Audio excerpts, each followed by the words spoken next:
Meu nome é Nara Vidal, eu sou escritora, editora, tradutora e professora.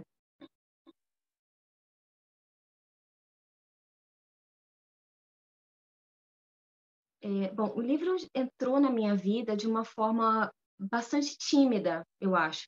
Isso porque tem uma história de família, né, em relação a estudos. A minha história é bastante curiosa nesse sentido, porque a minha mãe e meu pai foram professores. A minha mãe, ela já morreu, mas ela era professora de geografia. Foi a primeira da casa dela, da família dela, a frequentar uma universidade. O meu pai foi professor, ele trabalhou durante a vida toda como professor de história.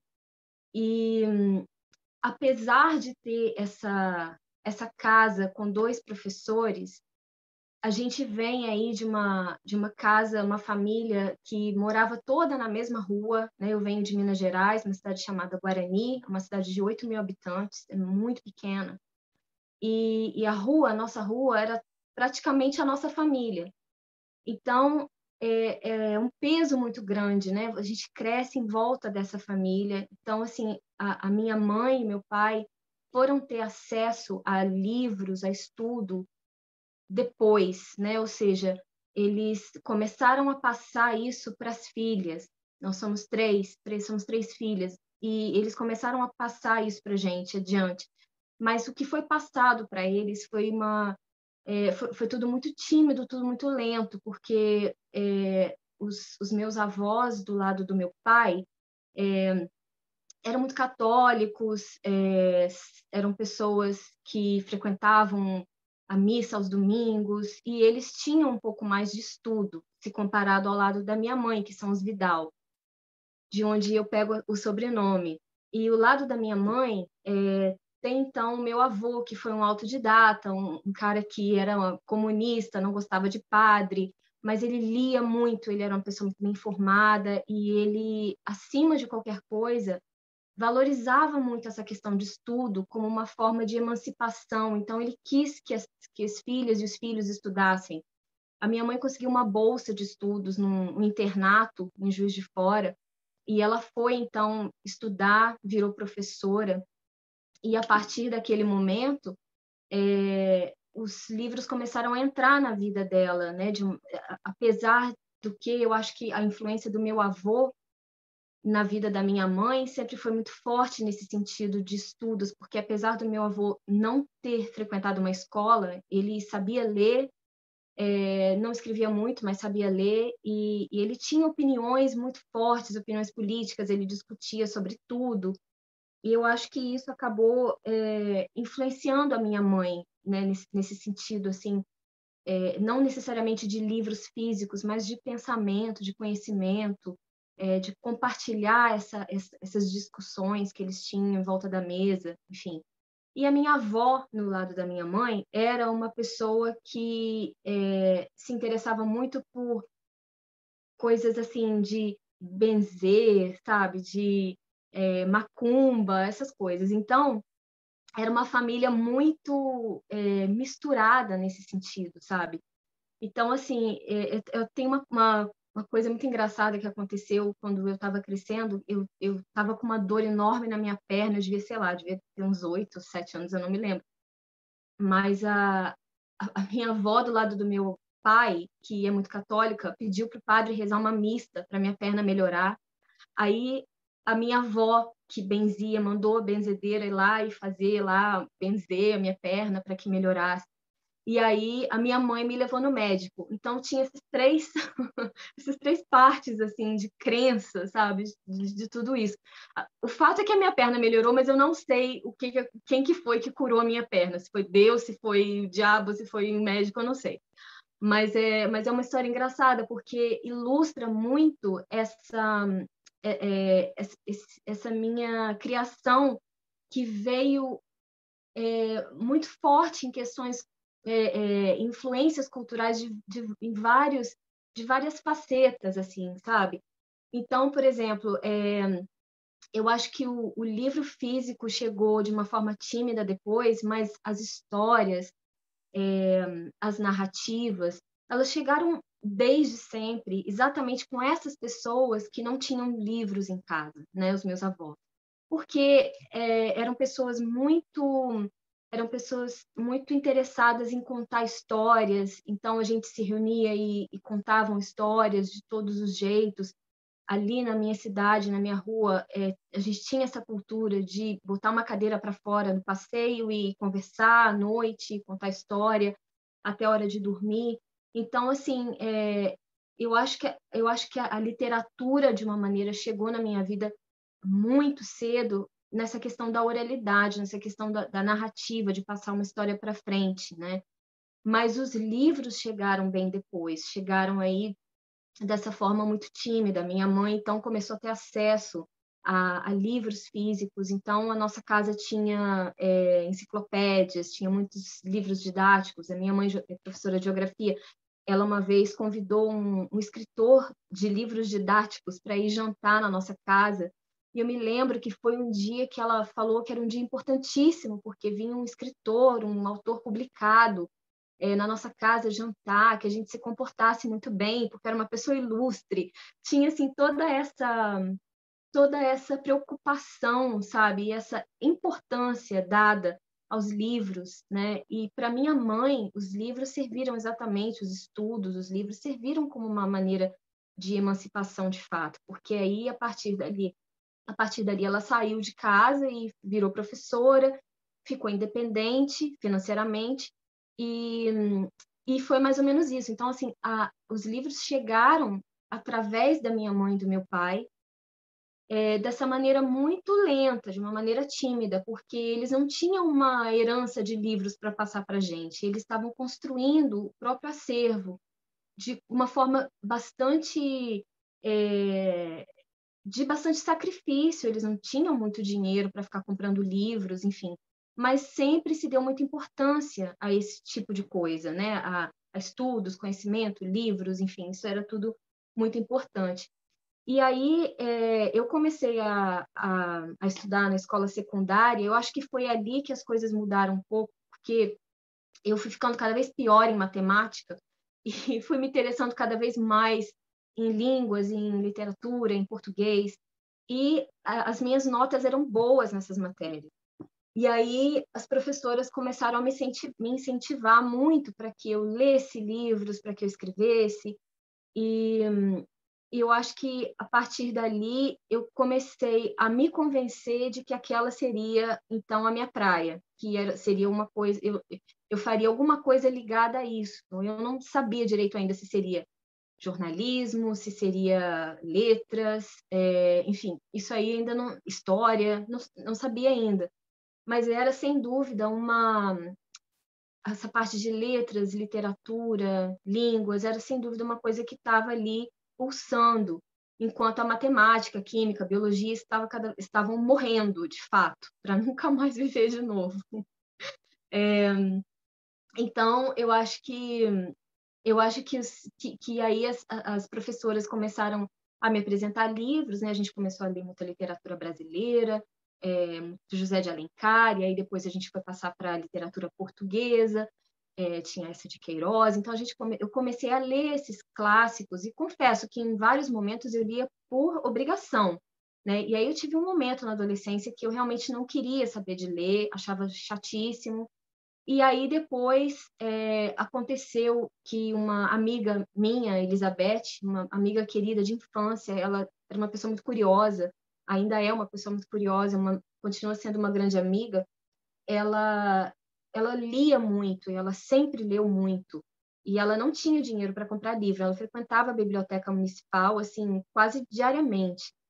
E ela um dia me disse que eu precisava ler um livro que ela estava lendo, que era maravilhoso, mas era um livro proibido para a nossa idade. Imagina, eu cresci ali final dos anos 70, início dos anos 80, ditadura. A gente não podia fazer muita coisa em termos de escolha de títulos, os livros chamados proibidos, né, ficavam lá em cima, na estante alta, quer dizer, a gente precisava de um bibliotecário para assinar, enfim, uma complicação. E essa minha amiga disse que, por ser um livro proibido, ela podia pedir à irmã dela, que era mais velha, para pegar esse livro e me emprestar. E aí eu concordei e quis ler o livro. E o livro era O Amante, da Marguerite Duras.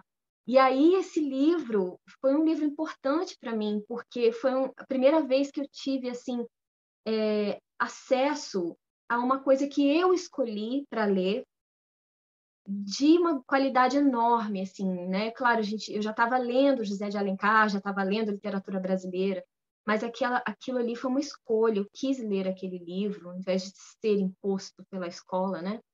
E a partir dali foi um marco, assim, esse livro, porque apesar de não ser um dos meus livros favoritos, ele é um dos livros mais importantes para mim, porque é um livro que eu já reli várias vezes, né? E é um daqueles livros que você vai pegando cada vez mais dele e interpretando cada vez de forma mais diversa, né? A cada leitura. Então, depois disso, depois dessa introdução aí a Marguerite Duras, eu acho que eu comecei, então, a ler mais esses livros que a minha amiga indicava, e eu resolvi que eu queria fazer letras, então eu fiz o vestibular para letras, ainda em Juiz de Fora, depois eu fui para o Rio de Janeiro, e me formei na UFRJ, mas eu comecei na UFJF, com o professor Edmilson. Então, eu acho que começou assim a ficar um pouco mais séria essa minha relação com leitura, com livro. E aí eu comecei também a adquirir os meus livros, comecei também o meu acervo, que se juntou com os dos meus pais, e quando a minha irmã mais velha, que estava fazendo já também faculdade. Então as coisas começaram, assim, o livro começou a entrar na nossa vida de uma maneira mais, então, assim, frequente, mais sólida, né? Menos sem as lacunas que a minha mãe encontrou no caso, né? Porque a gente herdou essa coisa. Mas acho que a partir da faculdade de letras, claro, teve momentos que eu achei que letras não era a coisa certa para eu fazer, pensei muito em fazer jornalismo, mas continuei com letras porque aí também eu me encontrei aí com Shakespeare, né? Entrou Shakespeare na minha vida, por quem eu fui apaixonada e ainda sou. Leio sempre e sou completamente apaixonada pela literatura de Shakespeare. E eu acho que aí mudou completamente o caminho e eu tomei esse caminho das letras, né? Eu acho que o livro entrou dessa forma, assim, bem tímida, bem devagar, mas desde que ele entrou, ele nunca saiu, sabe? Nunca deixou de estar presente de alguma maneira, né? Então, assim, é interessante como que pensar nesse ponto de partida, né? Até hoje. E eu acho que, e assim, depois de um certo tempo, acredito que teve também muita influência da minha mãe, que a minha mãe foi uma pessoa que me influenciou imensamente. Ela é um tipo de um fantasma que eu carrego. A verdade é essa, porque ela me influenciou demais. Assim, era uma pessoa que também escrevia, mas que nunca foi publicada. Ela escrevia ensaios belíssimos, lia sem parar o tempo inteiro. Toda vez que eu encontrava minha mãe em casa, num canto, ela estava lendo. E assim, era só ela em casa que fazia aquilo. Meu pai não fazia, minhas irmãs não faziam. E ou ela estava lendo ou ela estava escrevendo. Então, assim, essa influência da minha mãe foi uma coisa muito forte, sabe? Porque depois que a gente vai amadurecendo um pouco e vendo que, tá, é aquele caminho ali das letras que eu vou tomar, que eu vou fazer, tem muita coisa em comum com a vida dela, né? Então, assim, há muito o que compartilhar. Assim, agora não tem mais, mas teve um momento que a gente se encontrou nesse interesse, né? Nessa vida dos livros, de indicar leituras, né? Que era muito rico. E eu acho assim, eu sempre faço esses delírios especulativos, assim, eu fico imaginando que se a minha mãe tivesse viva, ela teria publicado livros, ela teria escrito, ela teria virado uma escritora muito, muito boa, porque ela realmente tinha um talento enorme para isso. Mas, ao mesmo tempo, eu acho que a influência dela era tão forte, tão profunda e tão grande assim em mim que aquilo me dava uma certa insegurança, sabe? Uma certa insegurança para escrever, para publicar, enfim, porque ela era muito boa, né? Então assim, era como se ela fosse tivesse num patamar muito acima do meu E foi interessante porque quando ela morreu, ela deixou um dinheiro para as filhas e eu usei meu dinheiro para publicar um livro. Eu usei, foi uma libertação, assim, porque eu não escrevia nada, não escrevia nenhum bilhete sem pedir para minha mãe revisar, sabe? Mãe, olha que tem vírgula aqui, tá certo isso aqui. Eu era muito dependente dela, sabe? Assim, fazia trabalhos na faculdade, ela tinha que ler para mim, ela tinha que revisar antes de eu entregar, era uma loucura, eu era muito dependente, muito insegura em relação a isso, a escrita, né?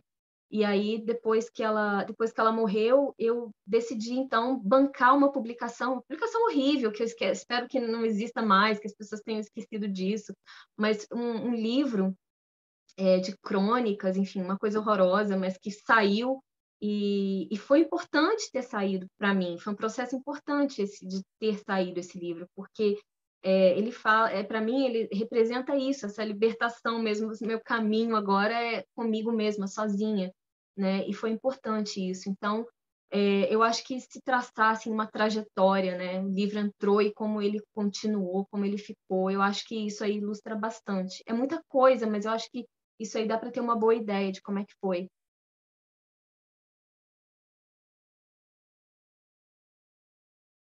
A Capitolina. Capitolina começou com a Capitolina Books, que é uma livraria online, que ainda existe, está aqui atrás. E a Capitolina Books, que é a livraria, veio de um certo egoísmo meu, a verdade é essa, porque eu tinha, e ainda tenho, assim, uma grande frustração em não poder comprar os títulos que saem no Brasil dos meus colegas, e eu sempre tenho muita vontade de ler aqueles títulos, e eu não consigo ler esses livros. Eu nem estou reclamando só do livro físico, às vezes não tem nem e-book, às vezes a gente não consegue nem ler em e-book. Então, assim, eu imaginei que, como eu, outras pessoas tivessem essa mesma necessidade, essa frustração de não poder encontrar esses livros de autores contemporâneos brasileiros, especialmente esses que são publicados por editoras muito pequenas, porque as editoras grandes, elas não só conseguem chegar até aqui, mas elas conseguem trazer os seus autores traduzidos, né? Então, a gente vê, às vezes, alguma coisa de literatura contemporânea aqui fora, em inglês, né, nas grandes livrarias, mas é raro, ainda é raro, ainda assim é raro. Então, eu tive essa ideia de entrar em contato com autores independentes, editoras muito pequenas, e pedir para que me dessem os títulos, os exemplares, né, em consignação para que eu trouxesse para cá e eu ia trazer sozinha na minha mala e trouxe e ia colocar para vender. Eu coloquei um website no ar e comecei a divulgar esses livros, né, esses trabalhos, enfim. E foi muito interessante, porque, claro, o que eu fazia, assim, porque a Capitolina Livraria tá bastante parada, né? Assim, a gente quase não vende nada. Mas o que é importante é que ela funciona muito como uma espécie de... É uma espécie de balcão, uma espécie de vitrine. Os livros estão ali, os autores têm os seus nomes ali no site. Então, muitas vezes, sabe, do nada as pessoas me contactam e perguntam quem é o autor tal, você tem o livro do... Sabe, tem sempre... A gente acha que não está acontecendo nada, mas tem sempre alguma coisa, né? Sempre chega em algum lugar. Às vezes a gente recebe, assim, tem pedidos, assim, que vão, sabe, para o interior da Escócia. Eu fico me perguntando quem são essas pessoas, né, que estão lendo português no original, português, livros brasileiros contemporâneos. Então, é muito interessante essa dinâmica toda. Mas, assim, uma livraria muito mínima, sabe? E agora, com essa questão da pandemia, não tem renovação de estoque, né? Assim, então, eu estou parada com os mesmos títulos ainda, de 3 anos, 3, 4 anos, né, atrás. Mas, quando eu voltar ao Brasil, eu espero poder colocar isso em dia, pelo menos de alguma maneira. Agora, assim, aí a Capitolina Books, né, ela tem esse papel às vezes de chegar em lugares assim inusitados, né? Às vezes eu me lembro um tradutor italiano que pediu para ler um livro de um autor nosso aqui da livraria, é, e ele gostou muito, e ele traduziu, e o autor foi publicado na Itália, o André Tin foi publicado na Itália, enfim. O meu próprio livro Sorte chegou na Holanda dessa maneira. Então, assim, às vezes a gente acha que está todo mundo dormindo, mas não, tem alguma coisa acontecendo, né, de alguma maneira. E assim, através da Capitolina, a gente vai, eu vou pensando assim, sempre em criar outras frentes, outras formas de divulgar, de deixar sempre sempre viva, e pulsando, sabe, essa coisa da literatura aqui fora. Isso é muito importante para mim, porque eu sou uma autora contemporânea brasileira, né? Brasileira, eu escrevo em português, não vou escrever em outra língua, essa dúvida eu não tenho.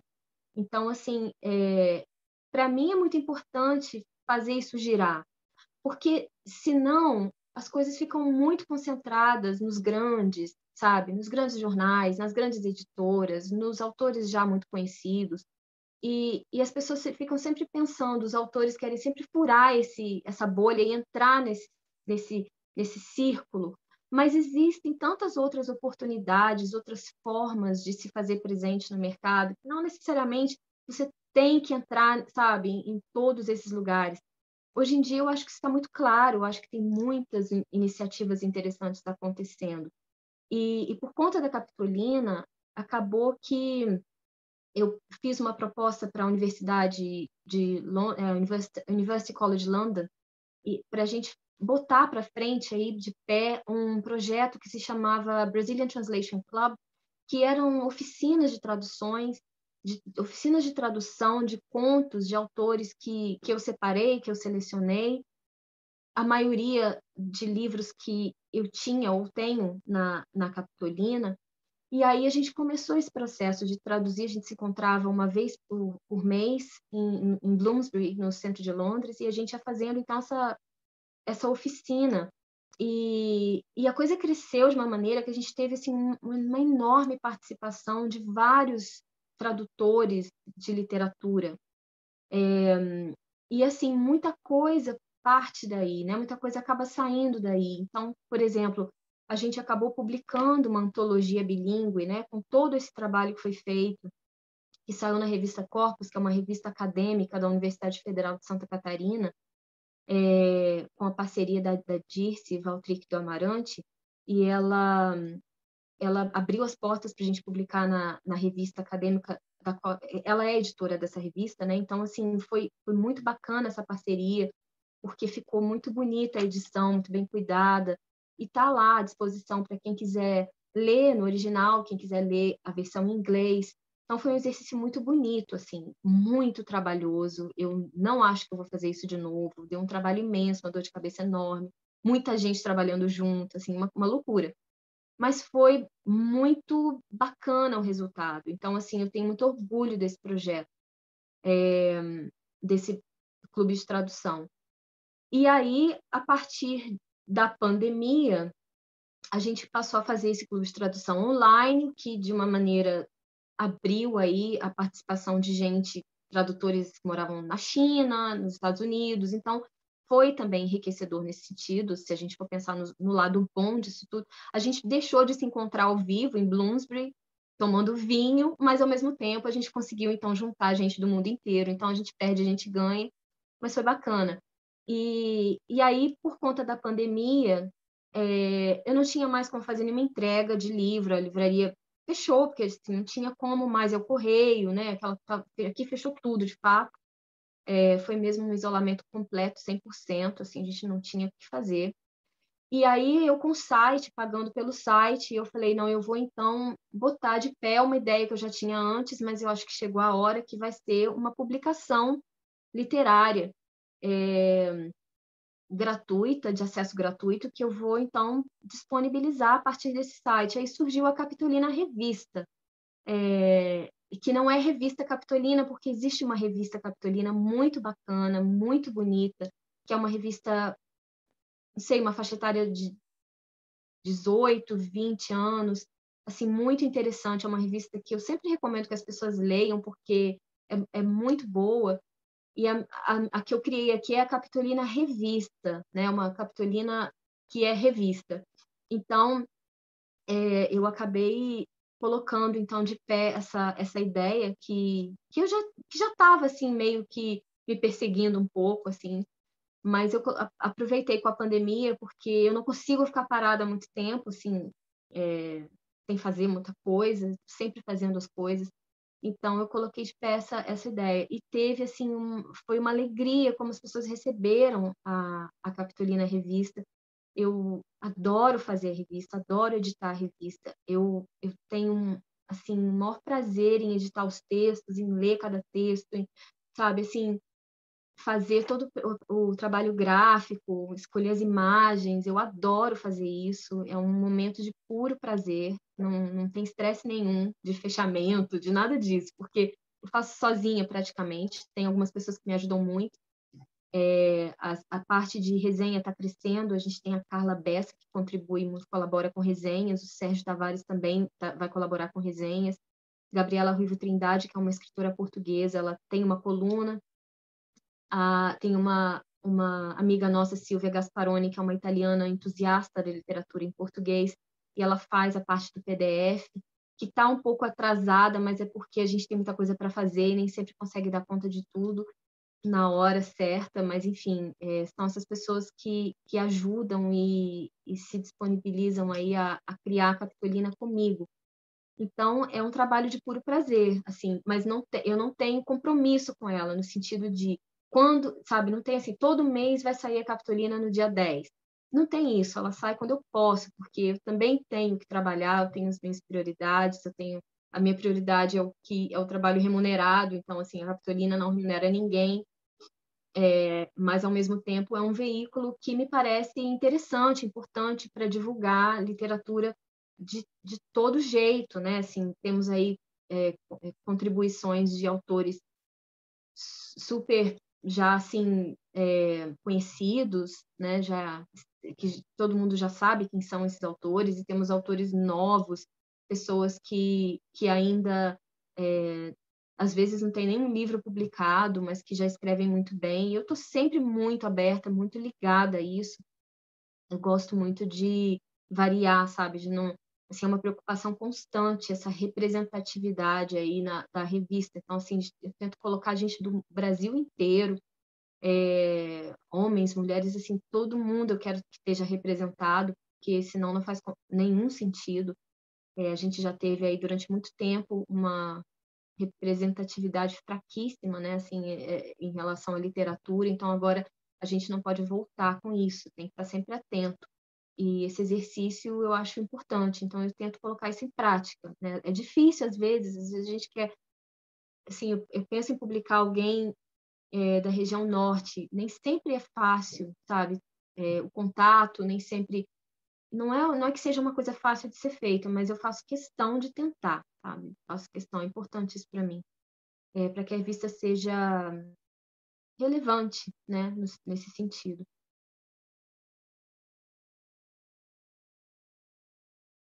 E aí também com a pandemia eu acabei abrindo os cursos da Capitolina, eu dou vários cursos, né, geralmente Shakespeare, ou então literatura inglesa, que eu me especializei em literatura inglesa na universidade, então assim, eu já dei muito sobre literatura em língua inglesa, né, Sylvia Plath, Ted Hughes, Virginia, enfim, Virginia Woolf é outra que eu estou muito ligada a ela, porque estou traduzindo um livro dela e gosto demais, enfim, acho ela brilhante, assim, nos ensaios, tudo que ela fez, eu acho ela maravilhosa.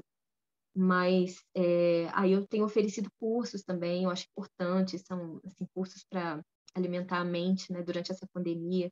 São cursos livres, mas são, são um prazer, assim, eu amo dessas aulas. Também surgiram por causa da pandemia, né? Então, assim, muita coisa aconteceu nessa pandemia, mas foram coisas que acabaram me alimentando de uma certa maneira. Então, nem tudo foi ruim, assim, para mim nesse sentido.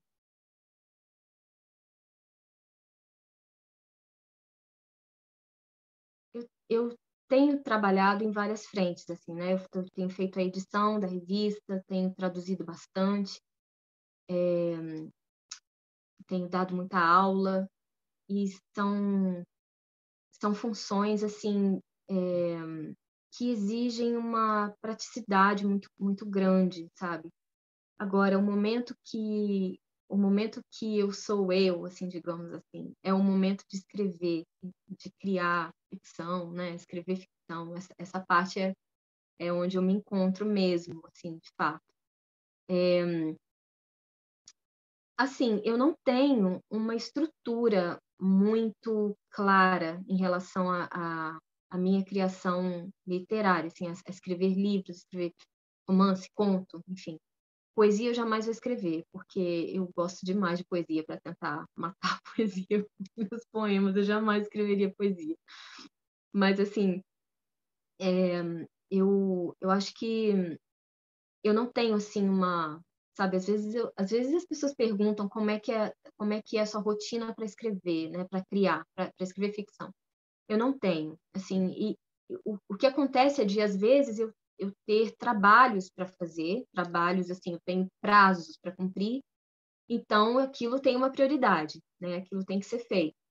E às vezes coincide de eu estar a fim de escrever alguma coisa de ficção. Então, assim, aquilo tem que ser deixado de lado, né? Tem que abafar aquilo de alguma maneira e tentar voltar depois. E às vezes funciona muito bem, porque às vezes a gente acha que teve uma ideia ótima, quando você volta nela, a ideia é horrível. E aí foi bom você ter deixado aquilo de lado, porque aí passou. Às vezes não é bom, porque às vezes a ideia realmente era uma ideia que você quer desenvolver, né? Mas às vezes não tem como fazer aquilo na hora. Mas assim, desde que eu passei a escrever para adulto, porque eu comecei escrevendo para criança, né? Eu escrevia livros para criança, escrevi durante muitos anos, assim, eu comecei a escrever em 2012, então não tem assim muitos anos, mas eu tenho uns 3 anos de produção de literatura para criança. E aí, depois que eu passei para literatura para adulto, eu não tenho parado de escrever, sabe? Então, assim, eu tenho muita coisa no prelo, muita coisa na gaveta, sabe? Muita coisa para sair, porque eu acho assim, às vezes as pessoas falam, ai, mas um livro precisa de muito tempo para ser feito. Eu acho que isso depende tanto, né? Eu escrevi um livro que me demorou 6 anos para fazer, que foi o romance Sorte. Eu levei 6 anos para escrever aquele livro, por conta mais de pesquisa, e também por conta da estrutura da história, eu mudei muita coisa nesse tempo todo. Mas também há livros que me acontecem aqui de uma maneira muito rápida, né? Então, assim, por exemplo, esse último livro meu que tá nas livrarias, que é uma seleção de contos e mapas para desaparecer, ele veio também dentro dessa pandemia toda, né? Assim, eu acordava muito cedo, de madrugada, com insônia, e comecei a escrever esses contos. E, assim, eu acho que em um mês eu estava com um número grande de contos para começar, então, a refinar, a reescrever, a ler, editar, enfim. E escolher os que eu queria mandar para a editora. Então, assim, foi um processo rápido, se a gente for pensar, se for comparar, né, com esses 6 anos aí do outro livro. Eu acho que isso é muito relativo. Acho que há livros que demoram muito, há livros que são rápidos, né? Assim, eu tenho um outro romance para sair, acho que deve ser no ano que vem, eu não sei ainda se esse ano ou no ano que vem, que sai pela Todavia. Foi um livro que eu escrevi de uma maneira muito rápida também. Então, assim, eu tenho criado muito, eu tenho escrito muito, muita ficção. Tenho já um outro livro também na gaveta. Então, assim, eu escrevo dessa forma enquanto eu posso, porque eu não sei se no dia de amanhã eu vou parar, assim, eu vou ter sabe, assim, uma seca, não vou mais conseguir, ter um bloqueio, assim, não vou mais conseguir escrever nada, sabe, de ficção, vou ficar só ali com as minhas traduções enfim, ensaio, crônica, eu escrevo crônica, tenho coluna, contribuo para o Rascunho e para a Tribuna de Minas, uma coluna de crônicas. Então, assim, eu não sei se eu vou conseguir ficar escrevendo ficção sempre, né? Então, assim, enquanto eu consigo, eu vou escrevendo. E aí esses livros vão chegando de uma maneira muito rápida, quase que um por ano, assim. Mas, se bem que no ano passado não publiquei nada, mas assim, eu tenho material para ser publicado nesses próximos 2 anos, eu acho, entendeu?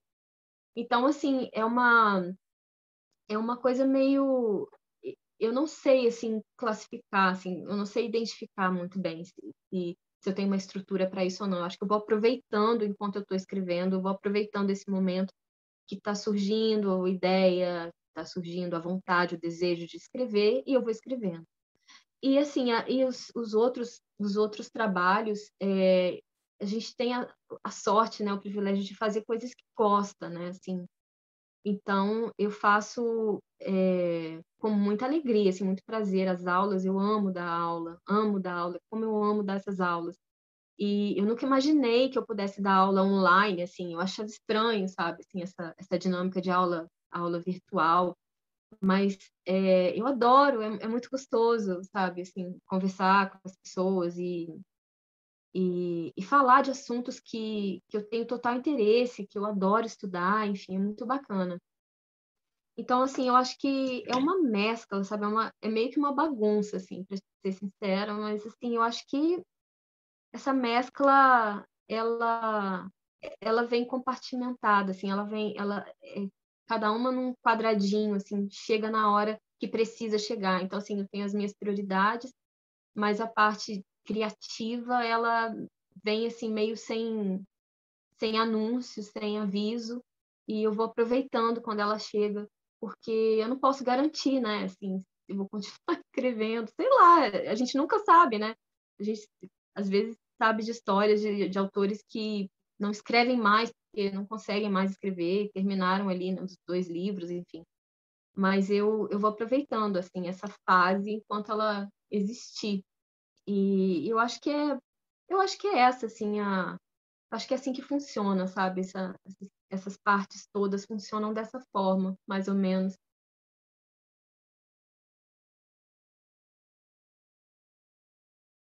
Essa é uma pergunta muito difícil, muito difícil. E, assim, nesse momento, ela não é só difícil, mas é uma pergunta triste, né? Porque eu acho que para início de conversa a gente precisa ter outro governo. Mas, assim, uma coisa bem clichê, né? A gente sempre sabe, assim, é preciso educar as pessoas. É preciso uma educação, mas eu não digo só de educação, assim, nesse sentido óbvio, né, que é o direito do cidadão brasileiro de frequentar uma escola. Eu não digo só disso.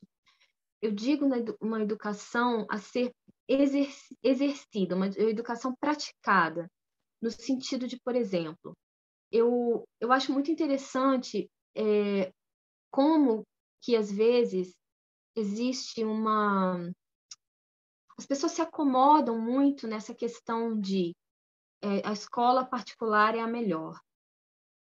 Em vez de, talvez, investir tempo, investir trabalho voluntário, investir energia numa escola pública, para que ela chegue num nível satisfatório, para que as crianças, os filhos, frequentem essa escola. E, assim, é muito difícil eu falar sobre esse assunto estando na posição que eu estou, porque como eu moro na Inglaterra já há 20 anos, eu tenho filhos aqui que frequentam a escola, eu detesto essa coisa de comparar, porque eu acho que não tem comparação, sabe? Não é possível comparar a educação pública na Inglaterra e a educação pública no Brasil. Mas eu vejo que há algumas iniciativas aqui que eu vejo de uma forma muito interessada, sabe? Uma delas é exatamente esse envolvimento que os pais têm com a escola pública. Meus filhos vão para a escola pública, a gente nunca pagou, fora o imposto, né, que a gente paga, a gente nunca pagou extra.